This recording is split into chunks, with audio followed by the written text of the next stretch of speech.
Proverbs 16, verse 28. A froward man soweth strife, and a whisperer separateth chief friends. This sermon may seem strange, because it is not the regular kind of sermon given in churches. It is a sermon about gossip. Gossip is a grave sin that can cause danger to anyone, anywhere, anyhow, and anytime. Friendships have ended because of rumors and gossip. Gossip has ended relationships, partnerships. Gossip has even split up church congregations. Gossip is not limited to the church only. It happens everywhere, where people congregate regularly. It happens in families, offices, factories, high schools, colleges, and even in churches. I think the only adequate way to describe this sin is that it is an acceptable sin. Gossip is one of the most acceptable sins in the church today. Gossip is so common in churches, and we have become familiar with it. So much so, we don't notice it anymore. The church is so quick to judge a drunkard, someone who drinks alcohol, or even someone who uses drugs, but gossips get a free pass every time. It doesn't matter what you call gossip, it is a sin, and it must stop. Roots of gossip can be seen in Romans 1 verse 29, which says, "They are fully of envy, murder, strife, deceit, maliciousness. They are gossips, slanderers."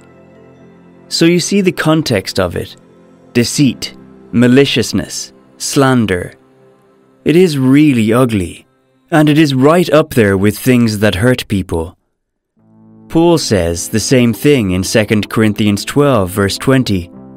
There may be quarreling, jealousy, anger, hostility, slander, gossip, conceit. There it is, back to back with slander again. So, gossip is something hurtful. It is something that damages community and damages people. If you don't know, this sin has destroyed many churches today. It has made people leave churches because the church congregation won't stop talking about them secretly in the church. Why should this continue? We must stop this act. What God told us to do is to speak edifying things, not gossip. Do you want to know what God will do to people who gossip? He said He will destroy them. Psalm 101 verse 5. Whoever secretly slanders his neighbor, him I will destroy. The one who has a haughty look and a proud heart, him I will not endure. God said that, not me. Whoever secretly slanders his neighbor, him I will destroy. God takes gossiping very seriously. This is the word of the Lord to all of us. We must stop the gossip. Ask yourself, how do you feel when you know that someone just talked bad about you to different people? The way you feel is the way others will feel when they find out you were talking about them secretly. If we want to help someone, let us help them without slandering them. No one wants that for themselves. Gossip is always full of lies. People exaggerate most of the time when gossiping. That lie is a sin, and talking of someone negatively is a sin. Why is gossiping a sin?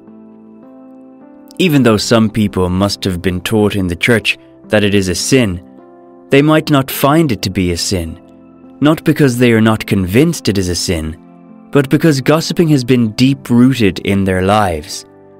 So much so, they cannot do without it. It is as if life is boring without gossiping. Gossiping can make you popular, it can get you friends, and it can make you feel like you are important. Who wouldn't like to hear about other people's lives? One of the things that God hates is telling lies, deceit, God doesn't care who you are. He doesn't care about your position in the church. If you tell lies, and you spread it for others to hear of it, you are not pleasing God. The Bible says that we must keep evil out of our mouths.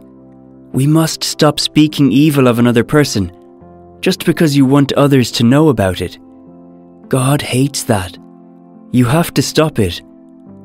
Psalm 34 verse 13 says, "Keep thy tongue from evil, and thy lips from speaking guile."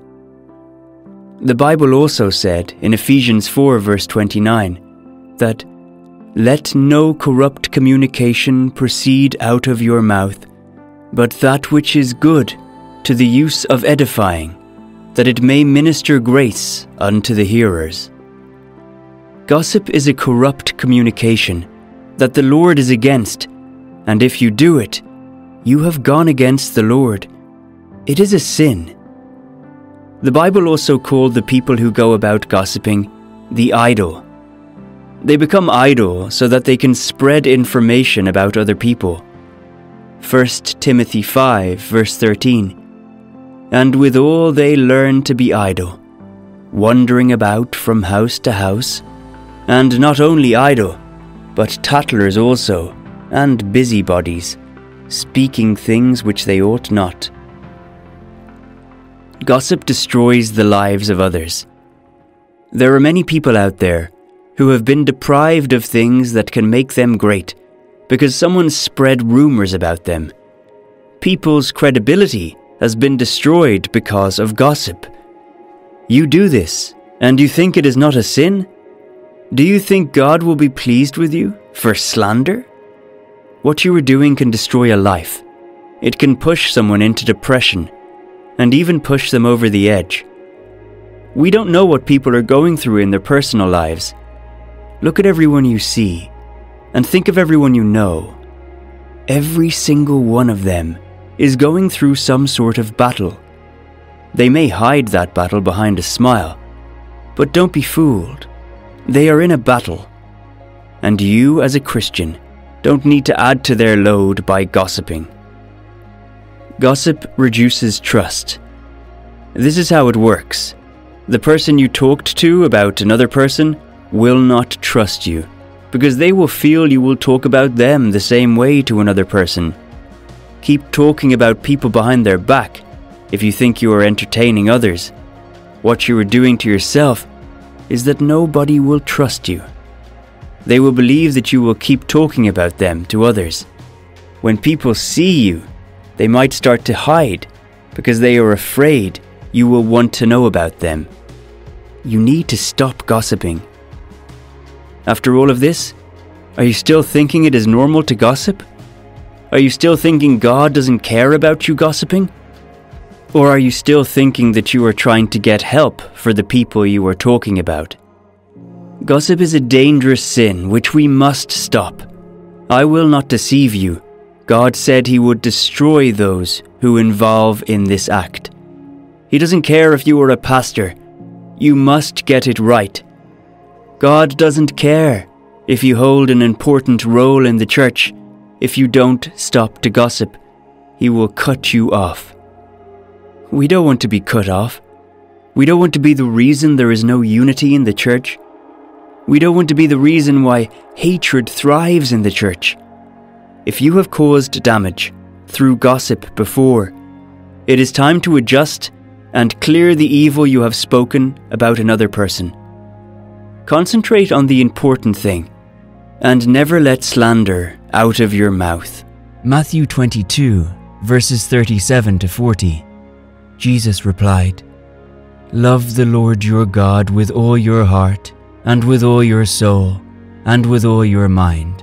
This is the first and greatest commandment. And the second is like it. Love your neighbor as yourself. All the law and the prophets hang on these two commandments." The second commandment, love your neighbor. Your neighbor is not necessarily that person who lives next door. Your neighbor is anyone who you have the capacity to help. Let's see Jesus' response to, "Who is my neighbor?" in Luke 10. But he, desiring to justify himself, asked Jesus, "And who is my neighbor?" And Jesus answered, saying, "Which of these three do you think was a neighbor to the man who fell among the robbers?" He said, "The one who showed him mercy." And Jesus said, "You go and do likewise." Everyone around you is your neighbor, and you must be ever willing to show love to as many people as possible.